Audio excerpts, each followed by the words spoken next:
France Inter. Il est 5h12, voici les chroniques littorales. Bonjour José-Manuel Lamarque.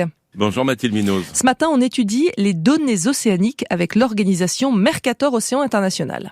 Et c'est Pierre Bahurel, son directeur général, qui est avec nous ce matin. Ça fait un petit bout de temps qu'on ne s'est pas vu, Pierre Bahurel, au moins 2 ans. Et que devient Mercator Océan International ? Mercator va bien. Mercator, c'était un cartographe et donc du coup, notre métier consiste effectivement à mettre l'océan en carte. Et notre spécificité, c'est qu'on fait des cartes dans les 3 dimensions, c'est-à-dire qu'on est capable de décrire l'état de l'environnement de l'océan, de la surface jusqu'au fond, et de naviguer dans le temps. C'est-à-dire on remonte quelques décennies en arrière, on regarde les tendances, la mer monte, l'océan s'acidifie, la glace fond, et on fait des prévisions à court terme. Et toute cette matière numérique, on la met à disposition de systèmes plus complexes pour aller vers le climat, coupler ça avec des systèmes de biodiversité. Donc on a un champ d'investigation qui est immense et ça va plutôt bien. Ça va plutôt bien et on parle de jumeaux numériques maintenant. En effet, alors le jumeau numérique de l'océan, c'est un des enjeux les plus forts qu'on a identifiés ces temps-ci, qui consiste en fait à prendre cette représentation numérique de l'océan sur laquelle on travaille déjà depuis 20 ans et de le rendre le plus interactif possible. C'est-à-dire, plutôt que de vous préparer des données, de vous dire voilà la température, voilà les courants, voilà l'acidité, voilà la hauteur d'eau, on va vous permettre d'interroger cet océan et de poser votre question. C'est ça le but ultime d'un jumeau numérique, c'est-à-dire vous avez en face de vous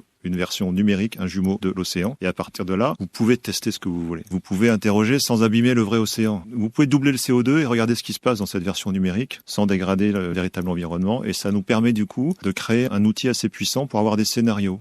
Qu'est-ce qui se passe si je double le CO2 ou qu'est-ce qui se passe si effectivement on tient les scénarios du 1,5 degré. C'est ce genre d'outil. Et vous, Mercator Océan International, bien vous allez vous ouvrir au monde par votre structure. On peut dire, là on va parler d'administration. Il y a une question de gouvernance parce que l'histoire de Mercator Océan, c'est une institution, une organisation qui a été créée par des institutions françaises il y a 25 ans et qui, à 10 ans, a été choisie par la Commission européenne pour porter leur volonté de développer une capacité mondiale de surveillance de l'océan. Avec un principe qui est assez remarquable, c'est que toutes les informations qu'on génère sont libres et gratuites. Tout le monde peut accéder à ça. Un principe qui a permis de démultiplier le nombre d'usages et on a des centaines de milliers d'abonnés à ces services dans le monde entier. Et la version suivante, qui est ce jumeau numérique que je décrivais, la capacité désormais non seulement d'accéder à des données, mais aussi à des outils pour interroger. Il y a le même principe, c'est-à-dire que ça doit être ouvert ensuite à tous les experts, à ceux qui prennent des décisions politiques, à un citoyen éclairé, à un entrepreneur. Et il y a une question de gouvernance qui est liée à ça. Comment on fait pour s'assurer de la vertu du système, du fait qu'on y mette la meilleure science, du fait qu'on maintienne cette accessibilité, du fait que ce soit partagé avec les autres institutions du même style dans les autres continents. Et le choix qui a été fait par les institutions qui ont créé Mercator Océan, qui sont une dizaine aujourd'hui, qui sont issues de 5 pays en Europe, c'est de transformer